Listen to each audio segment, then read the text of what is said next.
დავიწყეთ ახალი სეზონი განახლებულ სტუდიაში. თანაც ვამზადებთ ერთად, მე და ვახო. ვამზადებთ სეზონური ინგრედიენტებისგან, ვამზადებთ აპეტაიზერს, ანუ დასაწყის, პირველი კერძი რაც მოდის, ძირითადი კერძი და რა თქმა უნდა თამთა შენი დესერტი. ვაშლის მინი ტარტი.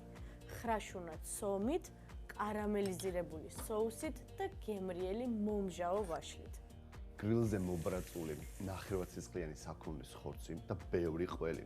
ეს ყველაფერი გოგრაში გამოდის გენიალური კერძი. მობრაწული ბადრიჯნის, ლორის და ყველის აპეტაიზერი. ძალიან მარტივი და ძალიან განსაკუთრებული აპეტაიზერი. მე დავიწყებ ძირითადის მომზადებას, ანუ ხორცი არის შესაწვავი, უნდა შევწვა ნახევარცისყლიანი და უნდა დასრულდეს ღუმელში. და მე თან ვიდეორობით უფრო მარტივად და უფრო კარგად ავხსნი ამ რეცეპტს, ხო? მე გავინაწილებ აპეტაიზერის მომზადებას შენთან ერთად. ძალიან კარგი. ხო? პირველ რიგში მჭირდება ბლენდერი. გრილი მინასრა გაცხელებულია. რა თქმა უნდა, ცოტა ზეთი. საქონლის ხორცი რაც უფრო რბილიანი, უფრო კარგია. თუ არ არის რბილი, შეგიძლიათ დაბეგოთ. პომიდორი მინდა 2 ცალი. პომიდორი 2 ცალი, კიდევ რა გინდა, ბარემ მოგაქვს. ნიგოზი მაქვს, სუნელები. სუნელები. ეხლა ვიწყებ ბადრიჯნის აპეტაიზერის ნიგზიანი და პომიდრიანი соуსის მომზადებას. ამასობაში მე მოვაყრე მარილს. გემოვნებით, რა თქმა უნდა. პილპილი. გემოვნებით. ცხიმი რაც დაგროვდება, პარტიას ავიღებ და დავაბრუნებ გრილის ზედა მხარეს. მე გავხეხავ 2 ცალ პომიდორს, ეხლა რომ კანი არ გჭირდება, გვინდა მხოლოდ რბილი ნაწილი, ისე ყველაზე მეტად მენატრებოდა ერთად მომზადება. ხო, რაღაც უფრო ორგანიზებულად და უფრო გემრიელად ვაკეთებ. სწრაფად. ესე იგი, შინდი უნდა გავხეხო. შინდი მარტივად რომ გაიხეხოს, უნდა ცხელ წყალში მოუხარშოთ 2-3 წუთის განმავლობაში. ჩავყრე. ჭირდება ბადრიჯანი, გინდა დაგიჭრი ბადრიჯანს? კი. ეს აპეტაიზერისთვის, ესე იგი ბადრიჯანი. სასურველი ერთი და იგივე ზომის იყოს, რომ ესთეტიკა დავიცვათ. ვაჭრით ზედმეტ ნაწილებს, კარგად დაჭრილი. ძალიან კარგი ნაჭერია, ძალიან. ეს დაახლოებით ახლა 500 გრამია ალბათ, ხო? კი, 500 გრამი. გიჟდები, აი გრილზე ვგიჟდები, ეს ზოლები არის იდეალური ხორცისთვის. აქედანაც მეორე მხრიდანაც მარილი პილპილი გემოვნებით. ეს ხორცი უნდა შევწვა დაახლოებით medium rare, ანუ ცოტა სისხლიანი უნდა იყოს. ხო, სისხლიანი უნდა დარჩეს. სისხლიანი უნდა დავჭრი მე თხლად. ხო. და ყოველთან ერთად გახეხილი ყველი მინდა. გახეხილი ყველი. კაი, მე უცებ მოვამზადებ соус. ეს არის აპეტაიზერისთვის соуსი, 2 პომიდორის წვენი. ჩავასხათ ბლენდერში. სანამ შენ მაგას აკეთებ, მე მიცემ ფორმას აპეტაიზერს, რომ ბადრიჯანი უნდა იყოს დასლაისებული. აი ესეთი ფორმა. ხო, ცოტა მსუქანი, ესეთი სლაისი, ხო. გემრიელი სლაისი. 6 ცალი მე მგონი გვეყოფა, ხო? კი, 6 ნაჭერი საკმარისია. მე პომიდორის წვენს დავუმატებ დაახლოებით 60 გრამ ნიგოს. ლამაზი თეთრი ნიგოზი მაქვს. 2 პომიდორის წვენი, 80 გრამი ნიგოზი და ვაბლენდერებთ. გოგრა რო გამოწვება, გარნირად მინდა იყოს სამნაირი სოკო, ქამა სოკო, ისოკო და იაპონური სოკო, შიტაკის სოკო. მარტივად წყალში 15-20 წუთი დალბება, მერე შევწვალ. სტეიკი თითქმის მზად არის, ყველს გამოვიყენებ მე შებოლილ სულგუნს. მე მანამდე დავასრულებ соуსს. უცხო სუნელი. დაახლოებით მე-4 ჩაის ყორზე. ერთხელაც ვაბლენდერებ.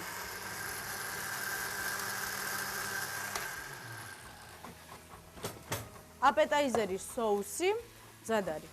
ეხლა შემიძლია მე გაგიხეხო შინდი. მე მგონი ეყოფა უკვე. ეყოფა ამას კი. ნახოთ აბა 1 ცალი. ხორცსაც ეყოფა.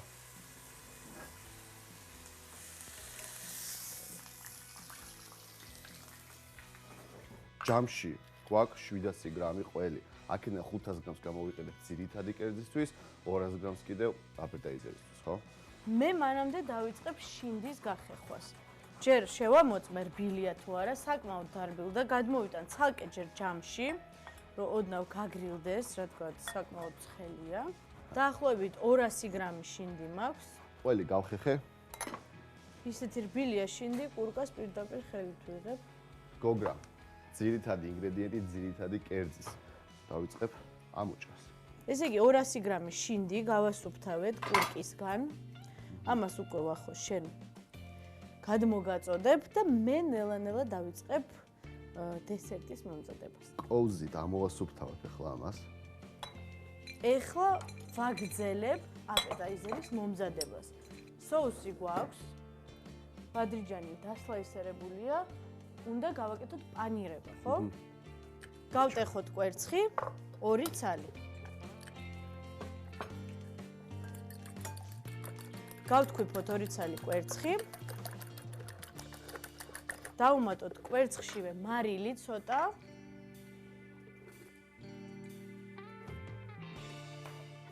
ბევრ მარილს არ ვუმატებ, რადგან ლორს და ყელსაც ვადებ ზემოდან, რომ ზედმეტად მარილიანი არ გამოგვივიდეს. პირველ რიგში ბადრიჯანის ნაჭერს ხვილში ამოვავლებთ. ქვილი კვერცხის საფანელი, ხო? შემდეგ კვერცხი, რა თქმა უნდა. შემწვარი ბადრიჯანი ისედაც ძალიან მიყვარს. და ეხლა საფანელში ამოვლებული უფრო ხრაშუნა იქნება და კიდევ უფრო გემრიელი. პლუს ყველი და ლორი მე მგონი ძალიან მოუხდება. ჩავდოთ, მოდი აი აქ. 6-ვე ნაჭერზე ვიმეორებთ ერთ და იგივე პროცედურას. ქვილი, კვერცხი, საფანელი. გოგრა დასუფთავებულია, შემიძლია დავჭრა საქონლის ხორცი. საქონლის ხორცი რაც შეიძლება თხლად უნდა დაიჭრას. აი ესეთი შემწვარი მიყვარს ზუსტად ხორცი. დასამზადებთ ესეთი. ვამზადებ ვაშლის მინი ტარტს, ძალიან თხელი ცომი ექნება და ნახევარი ვაშლი იდება ცენტრში. და გემრიელ соуს მომზადებ. ახლა ყველაფერს არ მოვყვებ, გაგასინჯებ ჯობია. ხორცი ნახე რა კარგად გამოიყურება. თან. პირდაპირ მინდა ამის შეჭმა. მეც ბადრიჯანი მოვამზადე უკვე, დამჭირდება გამოსაცხობი ფირფიტა, დავალაგებ ბადრიჯანს, ზემოდან მოვაყრე შებოლილ სულგუნს, ლორი და მოვასხავ ნიგვზიან და პომიდორიან соуს. მე ხორცს შევაზავებ. შეზავდება ძალიან მარტივად და გემრიელად. შინდი ძალიან კარგია. კოწახური. კოწახური. ბევრი არ მინდა. გამოსაცხობი ქაღალდი. ზეთი. შესაძლებლად ჭირდება სამი კვილი ნიორი. ნიორს გავხეხავ წვრილად. მე გადმოვიტან უკვე ბადრიჯანს გამოსაცხობ ფირფიტაზე. ხახვი.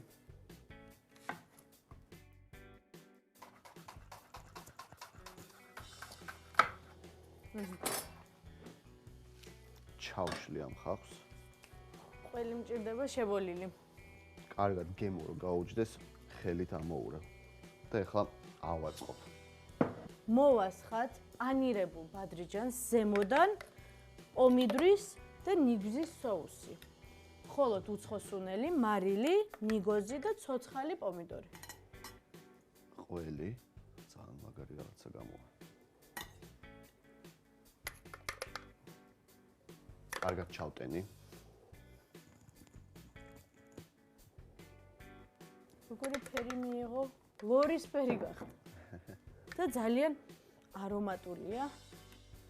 მინდა თქვა საკმაოდ ისეთი მსუბუქი, მაგრამ გემოებით დატვირთული აპეტაიზერი გამოგვივა, რადგანაც აქვს ნიგოზი, პომიდორი, შებოლილ სულგუნს, საკმაოდ ისეთი ძაფრი გემო აქვს და ლორი.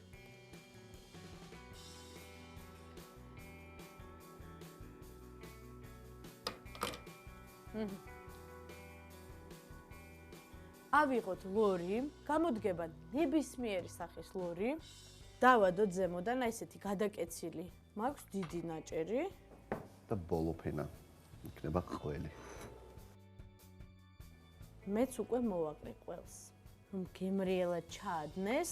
მზად არის გამოცხობისთვის. ვაცხობთ წინასწარ გახურებულ ღუმელში 200 გრადუსზე. 10-12 წუთით.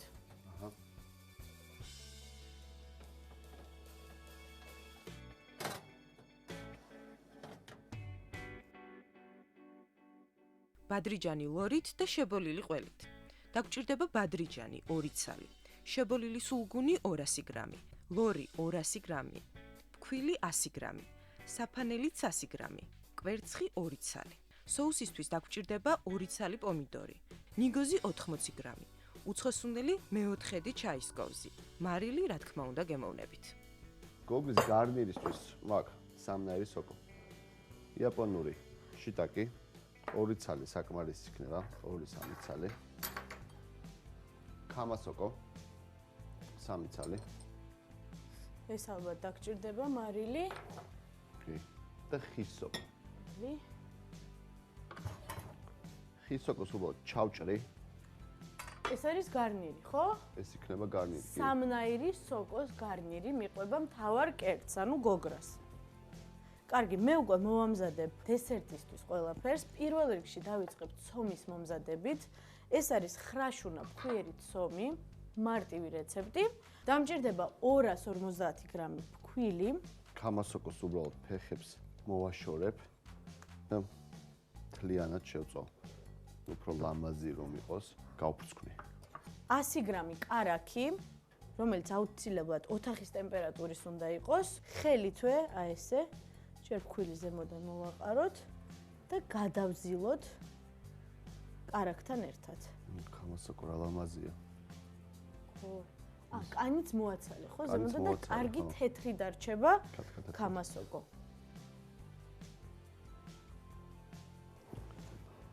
აი ეს 2 ცალი ვაშლის შუაზე გადაჭერი, კანს ვტოვებთ. პორტოხლის ცედრა დაგჭირდება უკვე соусისთვის. კარგი. ანუ გამიჭერი ორივე ვაშლის შუაში და უბრალოდ გული გამისუფთავე კურკებისგან. აი ცომი ნელ-ნელა უკვე იკვრება, უფრო მოქნილი მასა ხდება. როგორც კი დაიწყებს უკვე შეწებებას მასა, ესე იგი უკვე მზად არის იმისთვის, რომ შევკრათ გუნდა. ეხლა ხელითვე ესე შევკრავ ამას გუნდად. აი, ესე მარტივად. შაქარი არ დაჭირდება, რადგან ზემოდანაც იმდენად ტკბილ და კარამელიზირებულ соуს მოვასხავთ, რომ შაქარი საერთოდ არ ჭირდება. აჰა. პრინციპში შენ დასცერავ თუ როგორ ხა? გუნდა შევკრათ. აი ესე და დავასვენოთ ცომი 15-20 წუთით. სანამ დავსერა ვაშლს, ჩვენი აპეტაიზერი მზად არის. კი, გამოიგეთ, თორე. კი, უკვე დრო არის. შვენიერი. სამაგიეროდ ნახე რა ლამაზია. ოქროსფერი. გამოვიღოთ. აუ. ეს ბადრიჯანი ძალიან გავს პურს. ხო, პურის მაგივრობას უწევს პრინციპში აპეტაიზერს. ეს ცედრა ხო? соусისთვის. აპეტაიზერს ახლა გადავიტან მე ლამაზ ჭურჭელზე.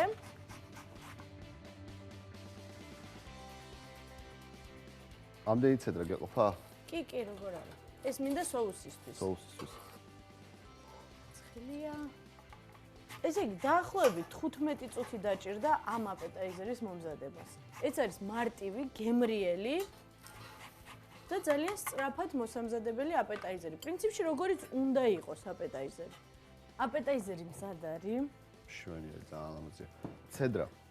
ცედრაც მაქვს უკვე დესერტისთვის. ზეითუნის ზეთი. ძალიან მარტივად ფუნჯი გადაუსმევ თელ გოგრას. უფრო დაეხმარება გამოცხობაში. უფრო გემრიელი იქნება. ძალიან ლამაზი და კარგ ფერსაც მიიღებს. მოათავსებ ღუმელში. შენი დახმარება მჭირდება. ვაცხობთ გემრიელ მთლიან გოგრას. რამდენ გრადუსზე? 190 გრადუსი. ზედა და ქვედა წვა, დაახლოებით 40-50 წუთი. დაგჭირდება საშუალო ზომის გოგრა. მოვამზადოთ გულსართი, საქონლის სუქი 500 გრამი, შებოლილი სულგუნი 500 გრამი, შინდი 200 გრამი, ხახვი 1 თავი, ნიორი 3 კბილი, ზეითუნის ზეთი 50 მილილიტრი, კოწახური 1 ჩაის კოვზი, შავი პილპილი და მარილი გემოვნებით. გარნირისთვის დაგჭირდება კამასოკო 50 გრამი, ხის სოკოც 50 გრამი, შიტაკის სოკოც ასევე 50 გრამი, ზეთი 30 მილილიტრი, შავი პილპილი და მარილი გემოვნებით. მომზადებაში უნდა დამეხმარო, ახო აუცილებლად соуსი იქნება ძალიან გემრიელი, ძალიან ნოყიერი და სავსე აი ამ სხვადასხვანაირი გემოებით. ძალიან მაგარი соуსია.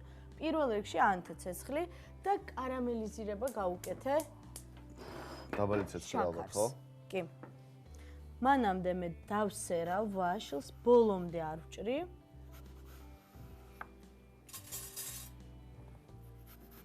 შაქარი რამდენი თამთა?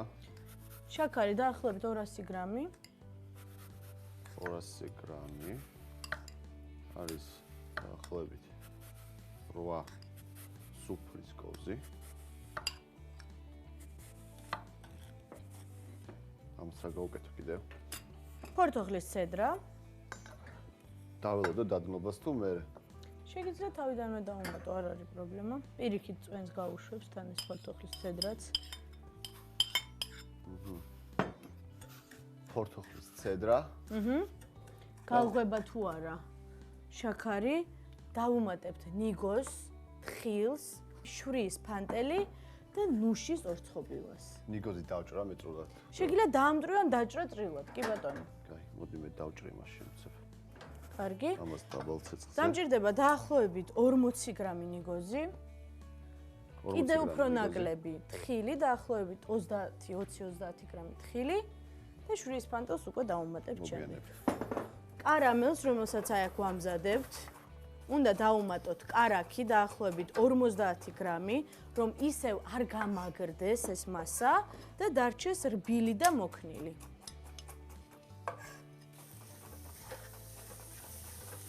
შვენიერია.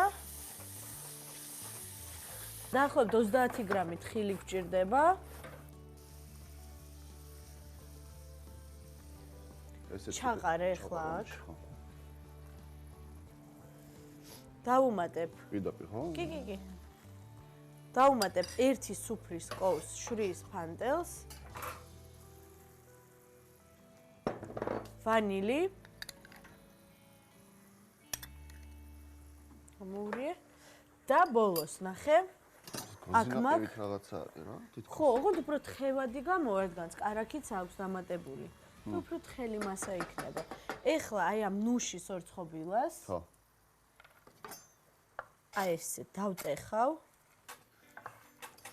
ეს ნუშის. ნახე თემ ჭამს. ჩამიყარე. აი მივიღეთ ესეთი მასა. ამასობაში მე განივს მოვამზადე. ცეცხლი. ცოტათი ზეთი, საშუალო ცეცხლი. მე დავიწყებ ვაშლის გახვევას ცომში. დავიწყებ ხის სოკოს და შიტაკი.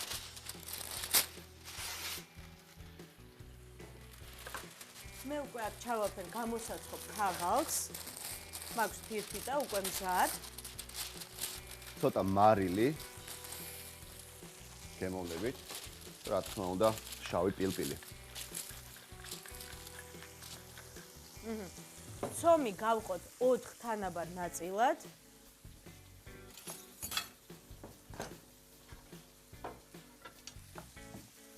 ნახე როგორ ცხება.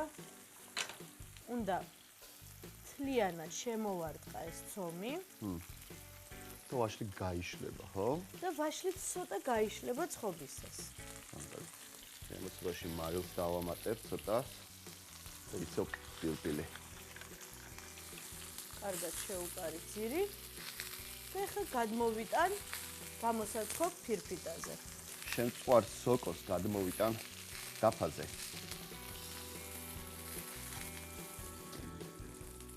სოკო და გვერდზე დავდებ. ცოტა კოწახურს მოვაყრი. გოგრა უკვე სად არის, ხო? ეს აშკარად სად არის. ძალიან მაინტერესებს როგორი იქნება თვითონ შიგთავსი. ნახე. ყველი კარგად აჩამს და ძალიან მაგარია. ყველიც კარგად ჩაადნა. ეხლა მე ბოლო ვაშლს გადავიტან უკვე გამოსაცხობ ფირფიტაზე, მოვასხავ ცოტა соуს და ვაცხობთ. კაი, ესეც ბოლო ვაშლი. მოვასხავ соуსი. ცოტა ბევრი არ გვინდა, რადგან შემდეგ უკვე გაშვებისას კიდე დავუმატებთ. ამას აქეთ გადავდებთ დროებით.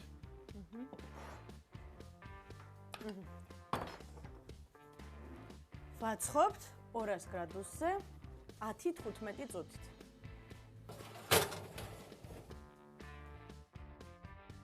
ვაშლის სტარტი კარამელიზირებული соусით.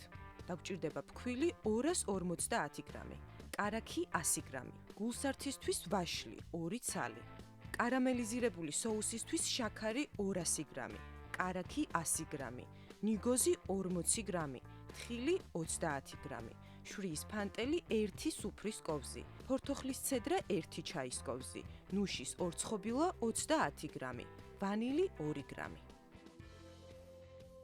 ამას ხელითაც შევჭამთ, მე მგონი უკვე თან გაგრილდა.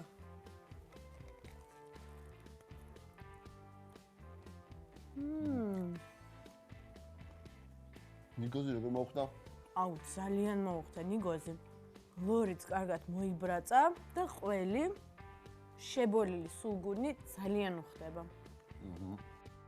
მე ეს გოგრა მაინტერესებს. საპასუხისგებლო მომენტია ახლა. და ხორცი გამოიყურება რაღაც გენიალურად. ცოტა გოგრა. ხორცი, ყველი.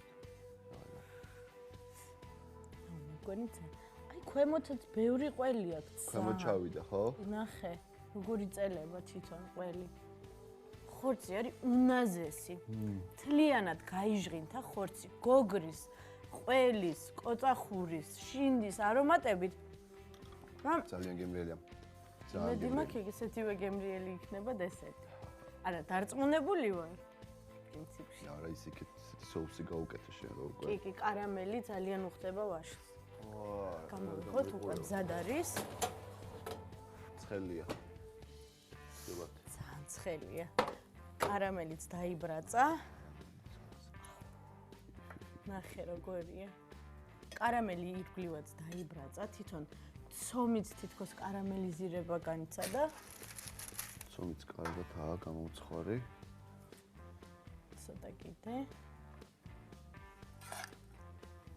ნამდვილი შემოდგომის დესერტი. შენ დესერტების შემაყვარე. მზად არის. თქვი? აუ, რა გემრიელი არის. გენიალურია. კიდევ ერთი საყვარელი დესერტი. მოკლედ დღევანდელმა დღემ ნამდვილად წარმატებით ჩაიარა.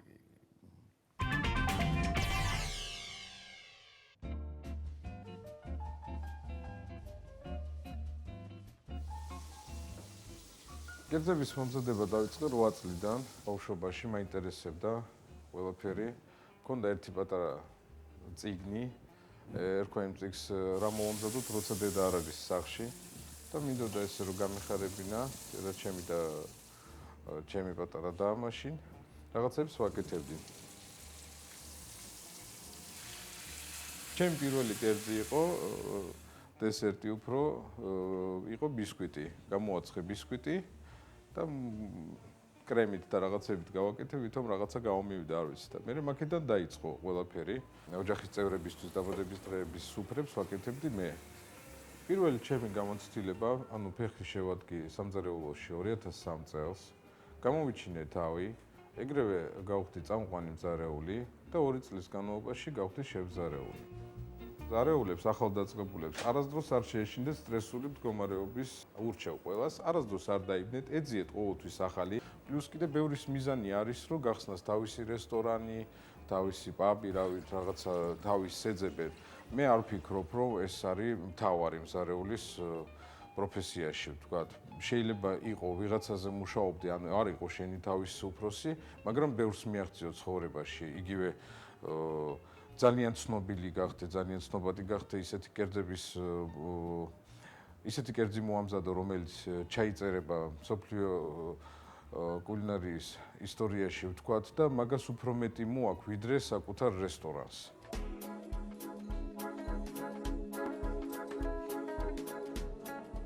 და შემოგთავაზოთ დღეს რულეტი, რომელიც ჯერ გერმანიაში არ იყო გაკეთებული.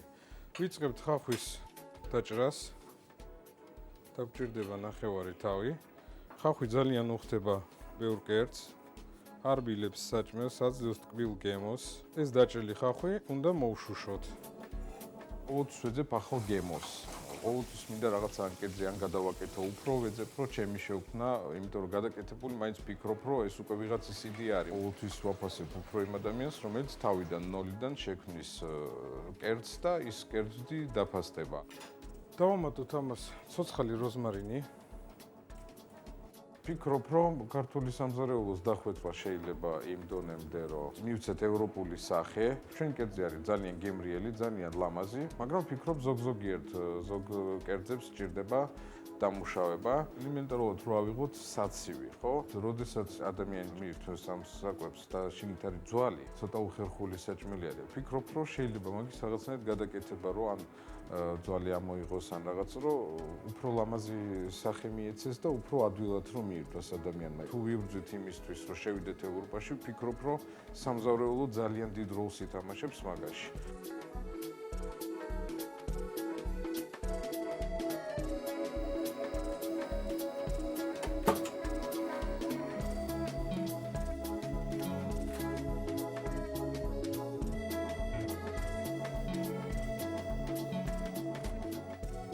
სანამ ჩვენი რულეტი იბრაწება, მოვამზადოთ გარნილი.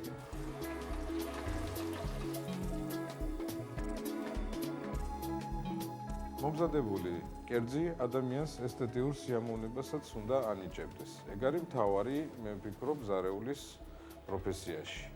შექმნა და გააკეთო ისე, რომ აიყოს არა მარტო გემრიელი, არამედ უნდა იყოს ძალიან ლამაზი, ეფექტური და უცხო. ყოველთვის რომ მომხმარებელი იყოს კმაყოფილი. ხომ ძალიან ლამაზია ჩვენი რულეტი, მაგრამ დამიჯერეთ გემო უკეთესია.